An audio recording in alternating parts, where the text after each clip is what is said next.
What does it feel like being a college president for 1 year? Can your mindset change from being a college president over time? And how stressful is it to be a college president during COVID? Well, we talk about all that and more on this episode of the Toddcast. Hello, everyone, and welcome to the Toddcast. As always, I'm your host, Todd McManus.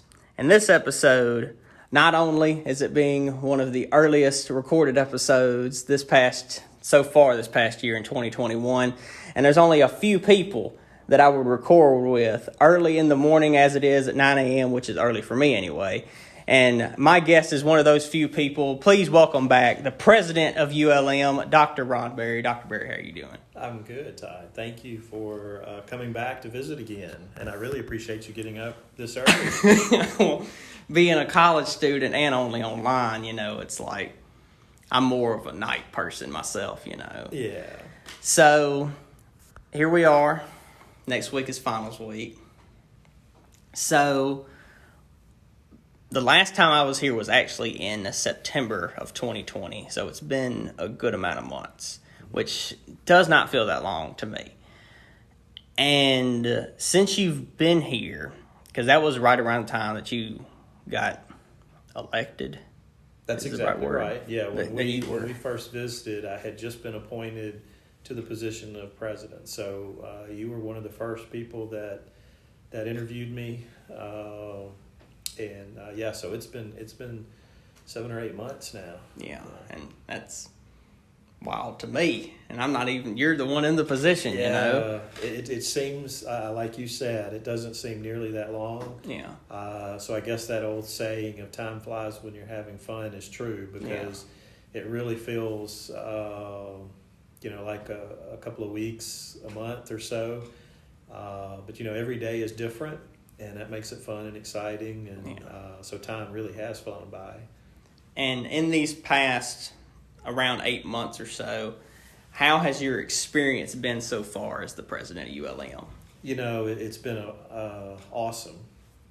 I had certain expectations of what it might be like, and those expectations have been blown away. Yeah. It has really been an awesome experience, being able to engage more with students, which I was hoping I would be able to still engage with students, and I've been able to do that much more than I anticipated, which is really good. So get to go to a lot of events, interact with students on issues, and then as well as faculty and staff. So trying to get out of this physical office as much as possible. Yeah. Yeah.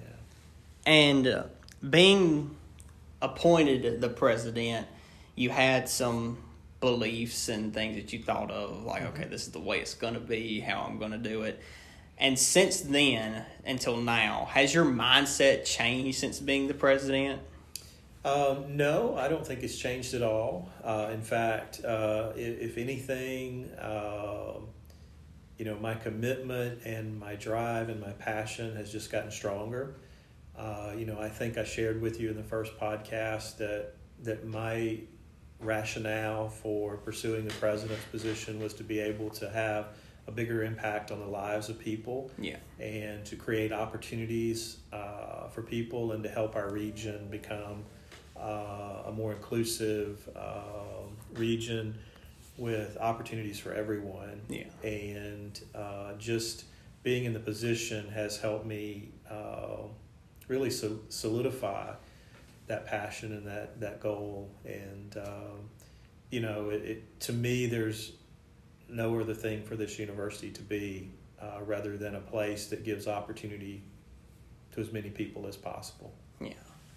And since being the ULM president, what has been your favorite part, like your number one, top of the list favorite thing so far that you've been the president? Wow, that's a good question. I haven't thought about that.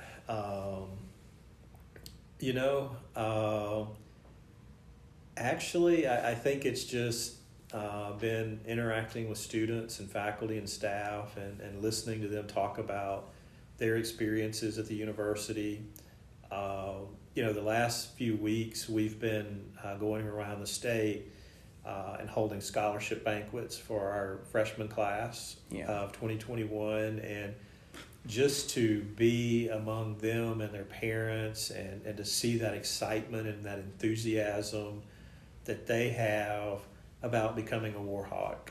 And so I think my favorite part is just being around the excitement and the enthusiasm of our current students and our future students, and their love for the university and their excitement for the university. And before you were elected or appointed the president of all of ULM, you were the dean of the business college. That's right, business and social sciences. Because you were the dean of that college whenever I first came in. Because I was a freshman in 2018 was when I first walked in the door. Okay. And I remember you giving the speech in the big room, Yeah. And since you've been appointed to the main president, there hasn't been a dean yet appointed to the business college, right? That's right. There has been a national search for that position, and from what I've heard, we're getting very close to making an announcement. They've had several interviews from people across the country, and interest from a wide variety, a very diverse group of applicants, and I think the committee is narrowing down their choice, and will be making a recommendation fairly soon. So we're close, really close to having a new dean for the College of Business and Social Sciences. Do you have that's the system doing the appointing, right? Or do you have a say-so in that too? So for any on-campus position that's below a vice president level, the university gets to select, and then all appointments at that level, dean and above, go to the board for approval. But the system actually does the search for the president's position. But the university does the other searches. But our board of supervisors will approve those appointments for us. But we conduct the searches ourselves. Except for president. Yeah. Because that's your position's the only one. Right. Because that's the system conducts that search. Okay, I got you. And speaking of different programs that ULM has been going on with, the Bridging the Bayou program. Now, how has that been going so far, considering that we're here at the end of the semester, and the next semester probably might be bringing in some Delta students? So how is that going? I think that we still got some work there. It's an exciting program, but we've got to do a little better job of communicating those opportunities and making sure that it's a seamless transition for students coming from Delta to ULM. But just like anything, you keep working at it until you get it to where you need it to be. And so we'll keep doing that and improving it. So that students see that seamless transition from Delta to ULM. And on any other programs, are there any other programs coming soon, or anything you can talk of, or a new building or anything like that? Is there anything you can say that's coming soon or anything like that? Sure. There's lots of things coming soon. In the area of programs, we've been working for some time on our doctorate of physical therapy program. That's with our accreditation agency right now, SAC-COC, and once they have evaluated it, and then it'll go through the physical therapy accreditation. But we hope to have students in that program in 2022. It's a long-term process to create a new program, and the folks, the faculty and staff in physical therapy, and Dean Simpson and others have been doing a fabulous job getting that ready. But there's a new student eating facility coming to campus. We'll break ground on that fairly soon. It will become kind of the new, they're referring to it as the hub. And Subway will be in there, Starbucks, Chick-fil-A, there will be a grill, and then something called a switch kitchen, which allows us to change between different varieties of food. So you might have you might have Asian one week and then Greek the next week, and so it gives us the ability to change up our menu. Yeah. But it'll have places for students to meet, have some outdoor seating. The Starbucks will have a walk-up window, large screen TV outside. So lots of excitement around that event. And our food services partner, is actually covering a lot of the cost for the building. Oh, well, that's good. That is very good. Yeah. And then the old student union building will be reconfigured depending on what the students want to do with it. Yeah. So there's some funding available in this whole project to go in and remodel that building to provide more services to students. So Okay. yeah, so those are just a couple of things going on. We're working in athletics to put artificial turf on the baseball field, which is a big project for us. So always lots of things going on campus. Sounds like it. Yeah. Being an online student, I don't know much. I just see the whatever's on the emails is all I see. Yeah. So, and speaking of here, do you work in any way with VCOM? We do. Okay. Absolutely. Because I know that they're here and we share a campus with them. And since the last time I was here, their residential buildings or building. Well, so those are the new apartments on campus are really an affiliation agreement we have with an outside party. Okay. So they're really not VCOM's apartments. They're not our apartments. We worked with a third party to build them and manage them for both of our students. So really, ULM and VCOM students are housed there. Okay. So it was a great approach to, we shared the risk essentially. Yeah. So we didn't undertake all the risk with building another residential building on campus, and neither did VCOM. Yeah. So it's a great new model. Well, I like it. I haven't been in there, but it looks nice on the outside from here. Yeah, they are very nice. I had the opportunity to tour it before it opened, and there are numerous options in there, from 1 bedroom to 2 bedrooms. They have kitchens. It's a neat little apartment complex. Yeah. Yeah, it really Just our is. own apartment building. That's right. Exactly right. And so, speaking on COVID now, so how have you and your family been this past couple of months during COVID? It's been a struggle, just like for everyone. But I'd say the last couple of months we've been used to it. I still wear a mask, even though I'm fortunate enough to have been vaccinated at this point. Yeah. Our whole family has been vaccinated, and but it's still important for all of us to be cautious and to wear a mask and still socially distance, and so we've been just like everyone else, and trying to stay safe, and more importantly keep everyone else safe. I'm very proud of the university for the efforts that everyone has undertaken, the students especially. I'll still see students walking across the bridge by themselves with their mask on. Yeah. And, because of all those efforts, we've had very few cases on campus. Yeah. Which is very good. And we've been able, thanks to Dr. Fields and our student affairs staff, to still have a lot of events on campus for students, while at the same time keeping the number of positive cases to a minimum.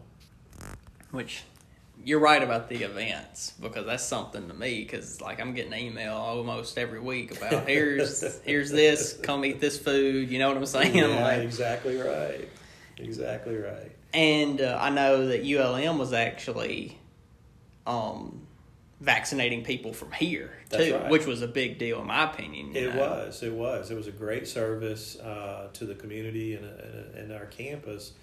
But I really want to give a huge thanks to our College of Pharmacy and our College of Health Sciences, because the faculty and staff and students really stepped up to do that and provide that service to our community.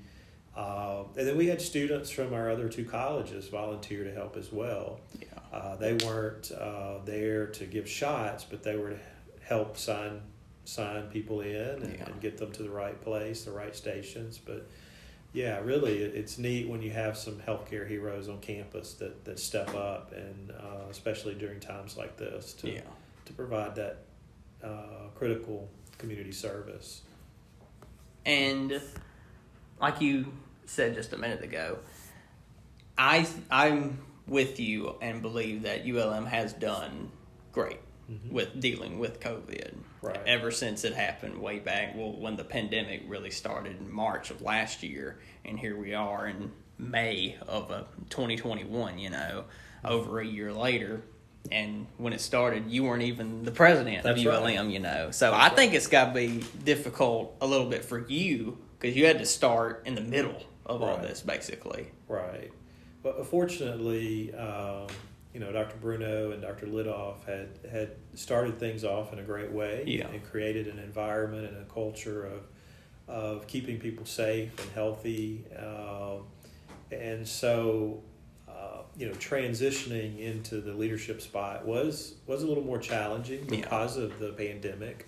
But fortunately for me, there were some people that came before me that had everything in good shape and plans. A lot of people may not know this, but the university has a very detailed disaster emergency plan, operations plan, and this has been a challenging year with all of the named storms. We had a hurricane that came through. We had a winter storm followed by another winter storm.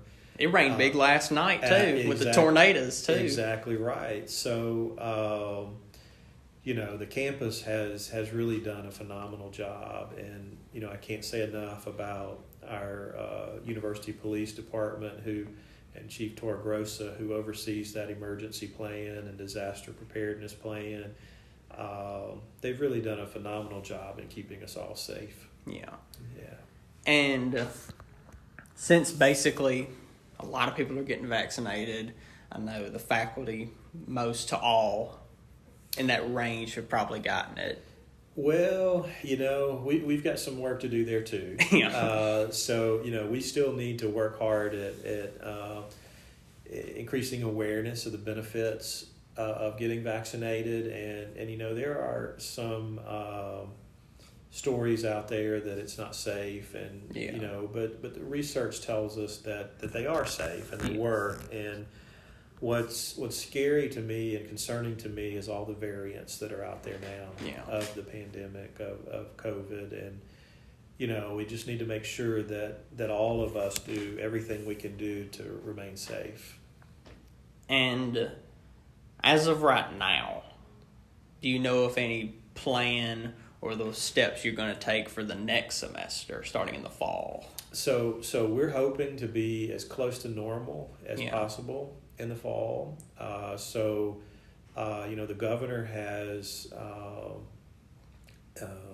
released new guidelines, which will allow us to do more on campus face to face, and so we're planning to be back on campus, to be providing that college or that collegiate experience that people want and need.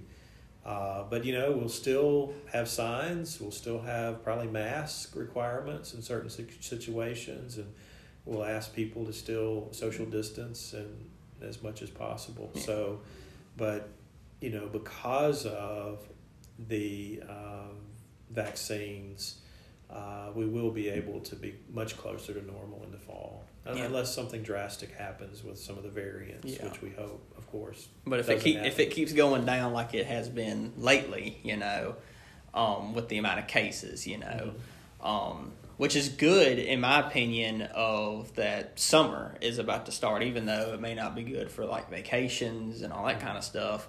But as looking at it on the college level for students, I think it's going to be good because you got 3 months for it to die down until August happens, Yeah. So it's like you got a little time to wait for college anyway. Let's hope it dies down, but people still, when they travel, have to be careful and still maintain all those safety protocols. And we're very hopeful for a great fall semester.